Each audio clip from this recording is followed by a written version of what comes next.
A psicanálise é a tentativa, né, de não só estar num plano da condição orgânica viva, mas na condição de movimento, na condição de fato, né, de vida. Então, acho que isso. Eu fiz essa pergunta porque ela também tem a ver com o texto. Esse texto. Aqui a gente põe isso para dar uma saída um pouquinho, né, do plano, é um trabalhão. Freud ele fala um pouquinho, né, questiona essa ideia da crença na morte natural, né, ele vai até dizer, né, de que talvez essa crença, né, na legitimidade própria à morte seja apenas uma das ilusões que nós criamos para suportar o fardo da existência. Essa ideia de que o organismo ele vai por si, por condições naturais, morrer. Que é muito assim, abre toda uma discussão, e aí me vem que talvez mais uma indicação daquele Terra 2, né, do George Forbes, eles estão falando sobre a questão da morte. Acho que seria uma boa pedida para nós deixarmos aí também como um algo a mais para a gente pensar essa questão da morte. E essa ideia de que o organismo ele padece, ele vai morrer por condições naturais, não tem consenso nem entre os biólogos. É o que Freud vai mostrar dentro dessa pesquisa, que é uma pesquisa super biológica. Para ser sincero, dá um caldo, né, acompanhar o Freud nessas aventuras que ele vai fazendo ali. Mas aqui o mais que nos interessa é exatamente essa não unanimidade dos próprios biólogos para a morte natural. Por quê? Que aqui começa uma questão, né? Assim, tem vários elementos presentes que vão nos fazer pensar, né? Você dizia assim, a Marielle colocou, quem tinha 40, 50 anos já era alguém muito idoso, né? Uns anos atrás. Hoje está começando a viver, tá super jovem, né? Assim, nas condições que nós estamos aí hoje. E aí que vem, né, assim, esse elemento. Claro, nós evoluímos uma série de questões, sim, mas o crucial da gente verificar é que o que nós evoluímos foram arranjos não naturais, foram recursos que nós inventamos e criamos para prolongar a própria vida.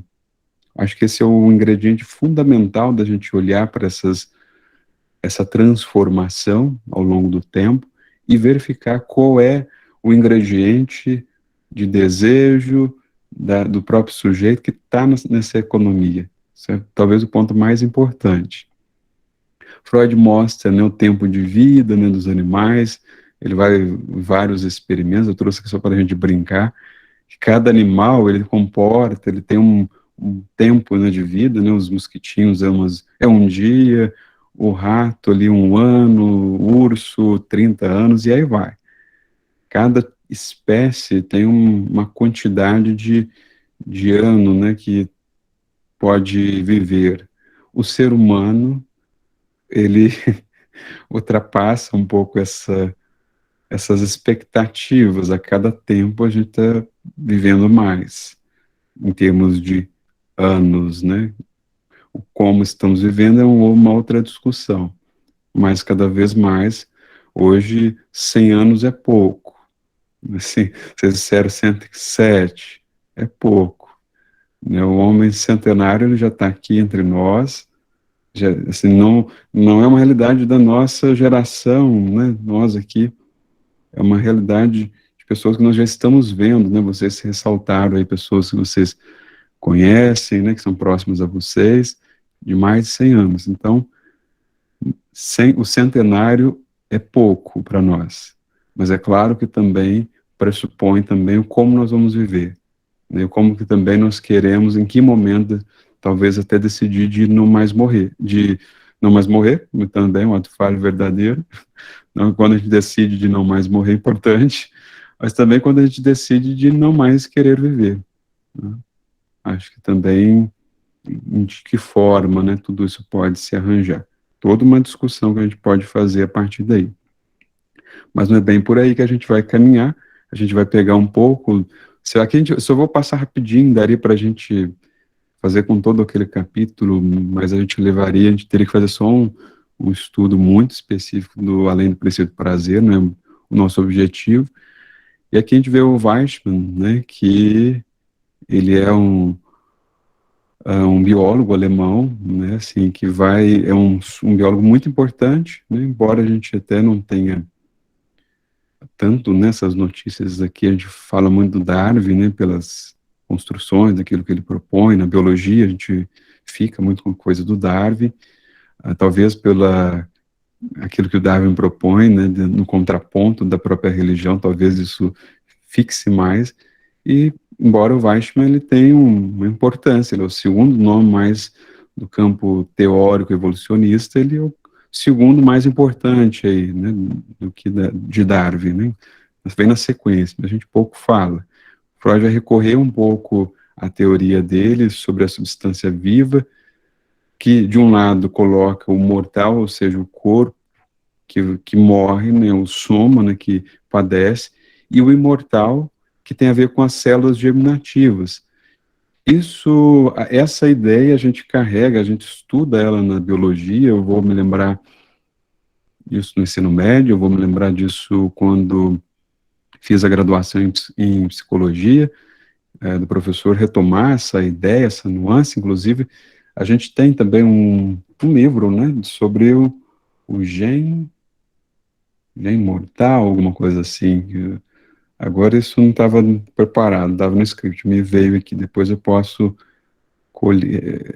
lembrar, assim, mas tem algo, né, inclusive recentemente publicado, retomando essa ideia, que é uma ideia de que mostra, né, assim, se o corpo ele morre, tem algo para além do corpo, ou seja, aí é importante a gente entender o organismo uni e o multicelular, ou seja, algo se reproduz, isso se recoloca num outro, constrói-se um outro corpo a partir dessa célula germinativa, ou seja, o sujeito, o corpo dele morre, mas a substância dele permanece num outro corpo.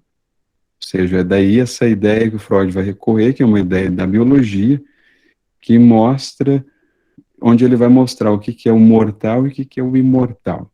Ele vai tentar esmiuçar um pouco disso para chegar na proposta da pulsão de vida e pulsão de morte. Ele vai também no Goethe, né, não é o Goethe, que é o Goethe, que é o alemão, o poeta, né, o filósofo, esse daqui, na verdade, é até muito interessante, né, tem esse livro dele, né, no alemão, eu até não consegui localizar, não parece que ele era muito adepto às fotos, né, acho que ele não gostava muito de fazer foto para perfil, não consegui achar uma foto, mas achei esse livro, que é o livro que inclusive o Freud se baseia, né, para poder recorrer um pouco e conversar com a teoria.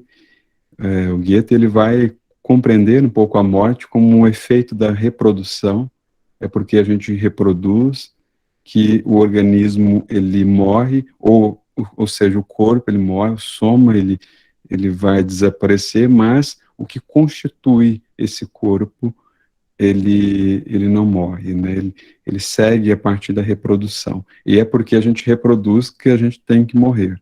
Então, essa é a lógica que o Goethe também vai trazer a partir também um pouco do Weissmann. Depois a gente vai o Hartmann, né, que define, né, a morte como um desfecho do desenvolvimento individual.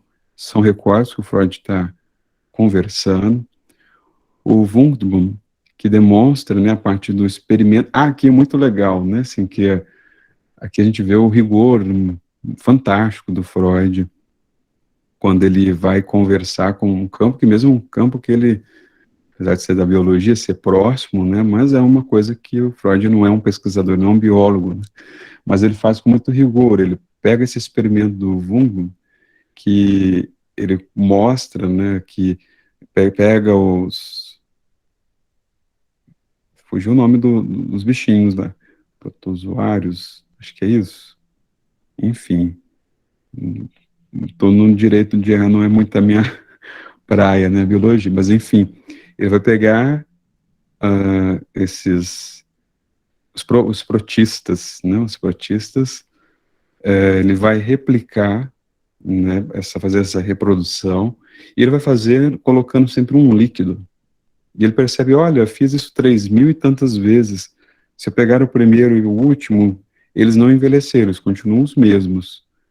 Só que aí o que o Freud mostra a partir de outros teóricos, outros biólogos, é que o Wundt, ele imprime uma alteração, que é esse líquido que ele coloca, ele vai alterar o resultado. Que, na verdade, o natural é que isso não aconteça. Se deixar a coisa acontecer apenas essa reprodução, o, esse experimento, o que vai se verificar é que o outro ele vai envelhecendo. Então não tem essa de se manter como o Wundt disse aí. Então Freud mostra, né, com isso, ele faz todo esse panorama dentro da biologia, super rigoroso, né? A gente vê ele conversando, vendo os pontos de impasses. Então é bem bacana. Eu acho que daria Jamil, para. Oi, sim. essa é a penúltima referência que você deu aí do Goethe. Você falou que é um filósofo, pensador, escritor. Esse daqui não é o Goethe. Não é o Goethe, é um biólogo esse daí, né? Isso, isso. É muito. Se confunde, né? Inclusive, né? Quando a gente vê, é muito fácil, porque o Goethe é o com H, né? Aquilo é com. Ah, o outro é com H? Não É, sei. O que me estranhou foi o A. Eu falei, é, mas eu acho que é isso, Johann Wolfgang von Goethe. Goethe, né? isso. Aí eu falei, mas não tem A no nome. Que Goethe é esse? Uhum. Aí quando você falou que era um filósofo, pensador e tal, aí eu não. É, eu fiz essa distinção, no que normalmente a gente pega, acho que é o poeta, né? Ah, não é esse, não. Goethe, né? O Mas escritor esse do daqui. Fausto, né? Isso, mas esse não, esse aqui é o biólogo, né? Ah, tá bom. Esse é, Achei é, que ele é- também tinha enveredado para esses caminhos. Pois é, não é? É, a gente faz essa certa confusão, não é difícil de fazê-la, não, porque é bem parecido, né? Bem parecido. Eu mesmo assim, as primeiras vezes que eu trabalhei com texto, eu fiquei com isso, foi engraçado, né? O Freud, ele coloca aqui o poeta, mas por quê? Aí, bom, é o meu estilo, né? Eu vou escafunchando o que, que o autor está conversando. E agora, até nessa edição, então, eles fizeram um trabalho muito bom, que foi também sinalizar isso, né? Eu tentei que buscar, sempre faço isso, né, de buscar um pouquinho dos autores, né, que o Freud e os outros conversam, pelo menos a gente ter uma ideia. A gente não precisa ter um grande leitor, a gente não sabe nada, quase nada desses autores aí, né? Mas saber com quem a gente está conversando é importante. Mas aqui é só para a gente ilustrar, né? Que isso tudo vai. Aqui, eu queria fazer uma. Sempre vou estar fazendo essa pausa, porque é um ponto que eu gostaria de demonstrar para vocês. Aqui a gente, como se a gente pegasse o Freud, ele estivesse testando várias teorias, inclusive a própria teoria do próprio aparelho psíquico, do inconsciente. O inconsciente, ele é tópico, ele é dinâmico e ele é econômico, né? O Freud fala isso no texto do inconsciente. É a mesma lógica que ele está relendo aqui. Primeiro ele vai, né, dentro de um plano, vamos dizer, morfológico, ele vai da biologia, ele toca um pouco nesse funcionamento da biologia, ele vai para um modelo, ele passa por um modelo dinâmico, e também o dinâmico a gente vai, alguns momentos, confundir com a própria economia presente aí, e por fim, ele vai fechar propondo uma análise tópica, né, de todo esse funcionamento pulsional. Então é bem interessante, eu vou tentar ir demarcando, pelo menos na minha leitura, como isso pode ser visto.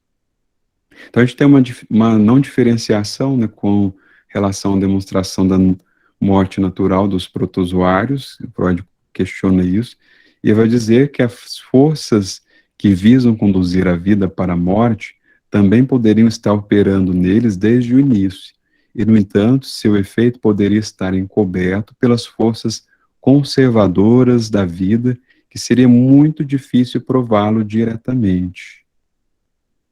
Aqui o Freud vai retomar isso aqui mais à frente, né, especialmente no capítulo 7, para nos mostrar, né, o que está presente ali, especialmente essa dinâmica da morte, a pulsão de morte, ela está desde o início. E, bom, a gente vai abrir, vou ir seguindo. Aqui tem algumas semelhanças que a gente pode ver o Freud tenta fazer, né, das ideias do Weissmann, da noção do soma e do plasma germinal, com o que ele vai propor das pulsões de morte e pulsões de vida. Tentei colocar até da cor, para que fique fácil de bater o olho e lembrar. Do Weissmann, né, quando ele propõe o soma, o corpo, e o Freud, quando ele vai dizer das pulsões de morte, e quando ele fala do plasma, né, ou seja, as pulsões de vida para o Freud. Essas semelhanças, né, que a gente pode ver o Freud tentando fazer e que são bem importantes. Depois a gente vai ver o Freud retomando, né, bem essa noção dualista da pulsão.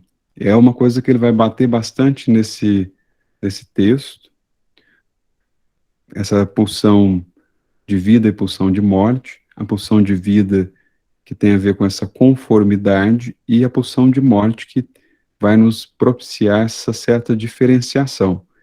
Isso pegando, né, o Henry, que propõe exatamente a construção por assimilação, nessa semelhança, conformidade, e a dissimilação, essa diferenciação. E aí a gente tem essa pergunta, né, o que é essa pulsão de vida, pulsão de vida, pulsão de morte, é as duas coisas ao mesmo tempo. O aparelho psíquico para o Freud sempre ele é dual, ele nunca é mono, nunca é uma coisa só. É sempre um conflito. E aí o Freud dá um passo, né, bem interessante, que é da multiplicidade, tomando a noção dos multicelulares, do organismo multicelular, ele vai dizer que isso propiciou prolongar a vida. Uma célula ajuda a conservar a vida das outras e o estado celular pode continuar a viver, mesmo que certas células tenham que morrer.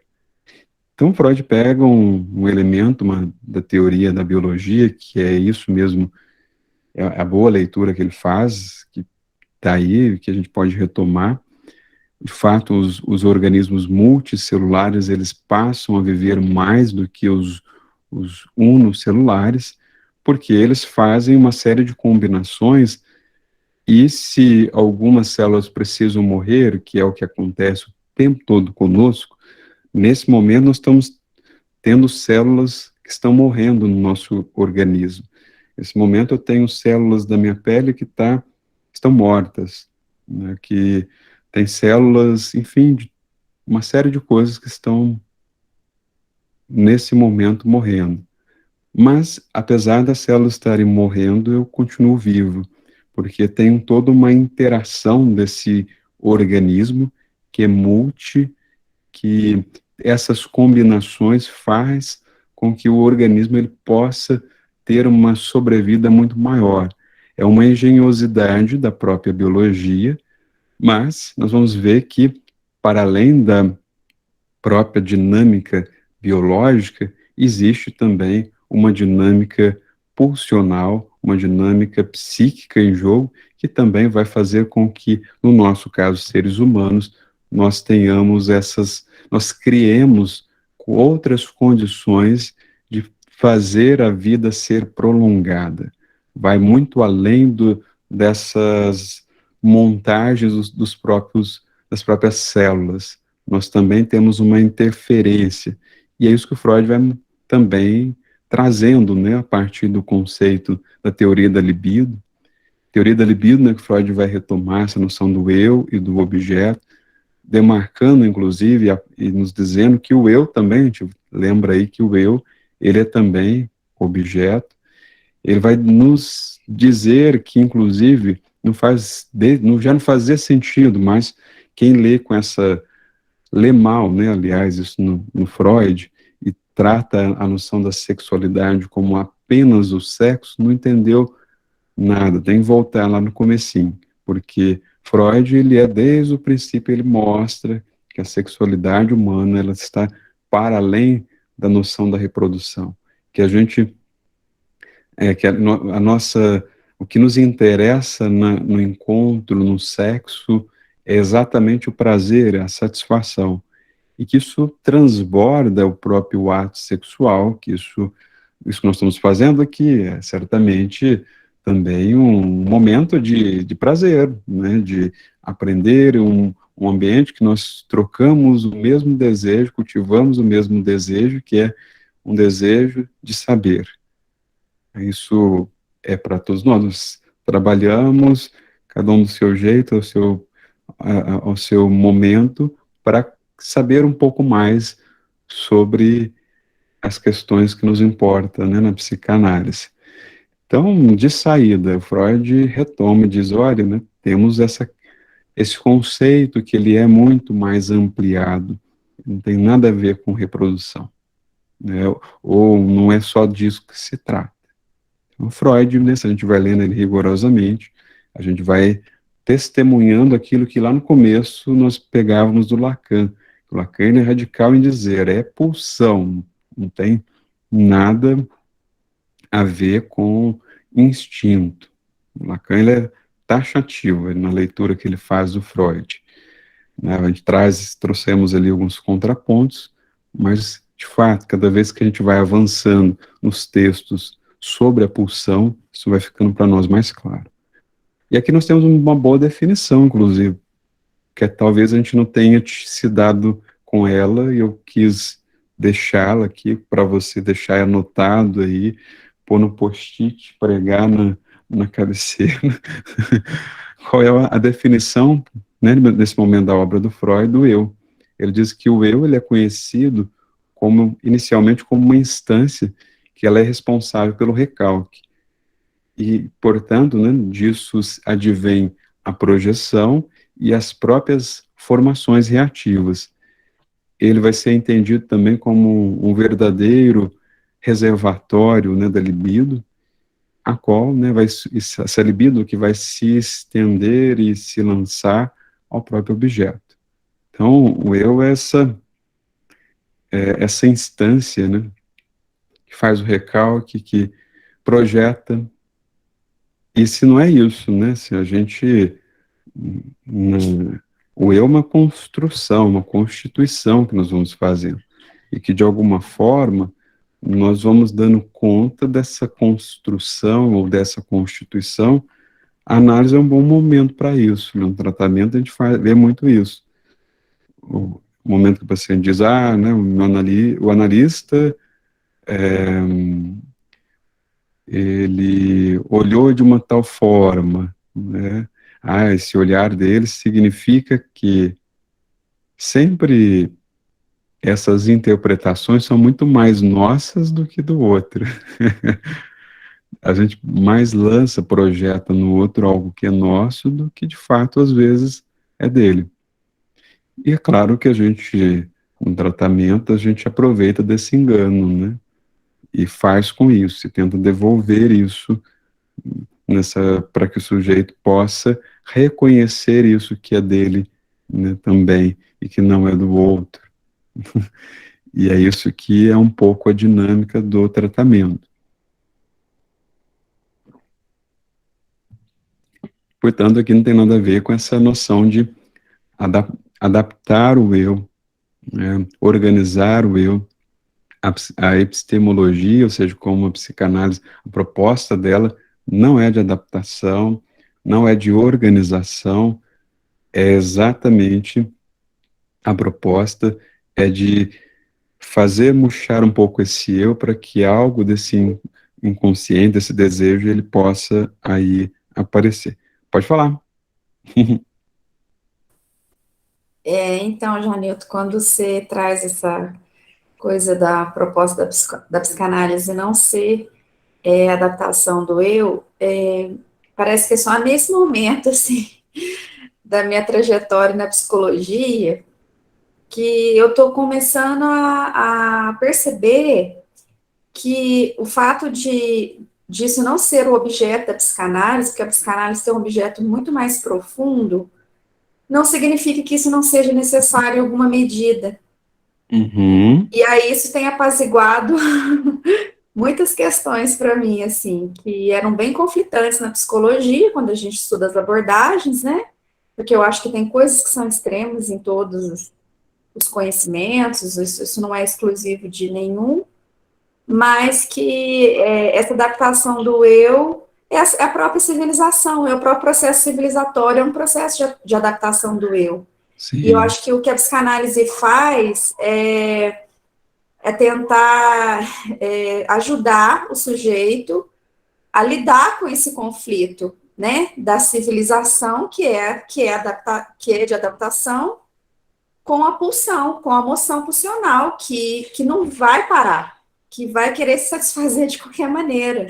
é, Né? Então, assim, isso para mim clareou muito, apazigou muitas questões, está me permitindo, inclusive, tirar proveito de muitos conhecimentos que eu tinha um pouco de aversão, que vão muito nessa linha, né, adaptativa, uhum. e é interessante que isso é pelo processo de análise, né? Sim, sim. E eu acho que é o que eu sempre tenho tentado repetir, tem seu lugar, né? Assim, a psicanálise, ela precisa, de alguma forma, né? Assim, eu acho bacana, né, da gente saber um pouquinho, né, dessas outras propostas, né? Para o Freud conversa com elas, o Lacan também, acho que também faz parte, a gente não, ele tem coisas interessantes, sim, mas assim, elas são para serem ultrapassadas, né? Não quer dizer que elas sejam, não é no lugar do que é melhor ou pior, isso é uma conversa muito egóica. É o lugar da epistemologia, qual é, como é que a gente constrói conhecimento, né? Na psicanálise é de um jeito, né? Em outras propostas é de um outro, né? Parte de um outro objeto, então vai chegar a finalidades outras. Em alguma medida, né, assim, a gente vai ter um momento meio terapêutico, talvez, no tratamento, de uma, claro, visando, mas o que a gente visa, né, a partir da psicanálise é conduzir o sujeito a uma análise, né, fazer com que ele se interrogue sobre o seu sofrimento, que ele seja capaz de fazer uma pergunta sobre a sua própria repetição, né. O nosso trabalho não é dizer para ele, né, encontrar, vamos dizer assim, o seu ser. Não é, porque a gente sabe que não tem ser, tem movimento, né? A gente também não vai propor a ele nenhum artifício, a não ser taticamente e estrategicamente para apaziguar algo, mas visando levar ele para o trilho, para o momento que normalmente é angustiante, sim, mas que produz um outro movimento, que é dele olhar para isso. Pô, mas caramba, né? Eu sempre fiz isso na minha vida, desse jeito, isso se repete. E assim, mesmo se dando conta do primeiro plano, podendo pôr perguntas, isso vai, é na repetição, é falando, é trabalhando, que isso vai podendo ser modificado. Então, a psicanálise, ela aposta naquilo que já acontece. A repetição já acontece, a transferência já acontece. Ela só se vale desses recursos para trabalhar com o sujeito, não para dizer para ele, não, nem para adaptar do tipo, vamos fazer coisas aqui que vão resolver. A gente sabe que não vai resolver. É apaziguar. A gente tem muito, Eu fiquei não é pensando pouco, aqui que não é não é pouco, mas pouco. não é Eu, pouco, mas é isso apenas, né? eu Não, fiquei pensando que a própria trajetória do Freud foi nesse sentido que você falou, porque no é, começo da teoria dele, ele entendia que seria possível um apaziguamento assim, né? Vamos resolver essa questão entre a pulsão e a civilização, né? Vamos achar um meio termo aí entre o tanto que a gente precisa adaptar e o tanto que a gente não precisa. E aí, depois, lá na frente, ele descobre que não tem jeito, que a única coisa que tem jeito é a gente aprender a lidar com isso, isso vai ser um conflito até que a gente morra, só não vai ter conflito de morrer. Exato. Suzane. Bom, eu acredito que a psicanálise ela diferencia das demais porque ela não busca as identificações, criar identidade, a pessoa encontrar a si mesmo, né? Justamente porque esse conceito de ser não existe, né? É um falta ser. Essa constituição, esse eu é cheio de imagens, de fantasia, ilusório, né? Então, a psicanálise, ela não prende a identificações, né? Então, através do tratamento, das repetições, tem que retirar as repetições dos significantes que petrificam o sujeito, né? Que de certa forma, como você falou, é como uma casca de uma cebola que você vai descascando ali na análise, né? Tem que ter, sim, algumas imagens, algo tem que ficar, em alguns momentos do tratamento vai ser necessário alguns apaziguamentos, né? Algumas intervenções nesse eu, né? Nesse sentido egóico, mas tem que ser pontuais e só em momentos de muita angústia, em momentos que precisa dosar a angústia ali. Mas não assim de início, né? Propor de início uma nova identidade, uma busca de si mesmo. Exato, não é isso. O Lacan é taxativo, né? O que se propõe uma análise? A proposta é levar o sujeito à desidentificação, ou seja, fazer cair a identificação, que é muito, é o que qualquer outra proposta faz. Ela, tanto é que você vê, eu falo, quer ver um bom jeito, né? Se a gente faz o exercício, não é fácil, porque é uma coisa que está presente em nós, essa coisa é muito forte da identificação, isso é constitutivo, mas, assim, a gente vê assim, acontecendo, por exemplo, assim, nos ditos, nas seasas, né, das teorias, né, você vê a turma tudo do mesmo jeito, né, tal como aquele que é o responsável, por exemplo, o professor, né, daquela linha, todo mundo, você sabe quem segue aquela orientação, porque eu te brinca, né, anda igualzinho, né, assim, o jeito de andar, o Camilo brincava com isso, o jeito, assim, ó, você olhou, o jeito de andar é igualzinho, não muda, é identificação pura. Na psicanálise, o que a gente visa construir é exatamente a radicalidade da singularidade, da diferença. Isso é o que a gente propõe, isso é radical no nosso trabalho, né? Assim, levar o sujeito a lidar e encontrar o seu traço e sustentar essa diferença, né, frente ao outro. Né? Sustentar, bancar isso. Não é fácil, mas é essa nossa proposta, eu diria audaciosa, mas ao mesmo tempo libertadora. Aí a gente pode dizer de liberdade, minimamente. O resto é apenas uma ilusão identificatória, do tipo, nossa, eu já fiz tantas coisas, eu fiz o programa de tal coisa, eu passei por um exercício da compreensão, sei lá, das contas, que na verdade, assim, sei lá, eu acho um saco essas coisas. Acho a vida muito mais divertida quando você consegue achar o que te dá prazer e que você pode se inventar, né, ou inventar os meios de estar nessa vida. Eu acho que é uma proposta que a psicanálise faz no fim das contas.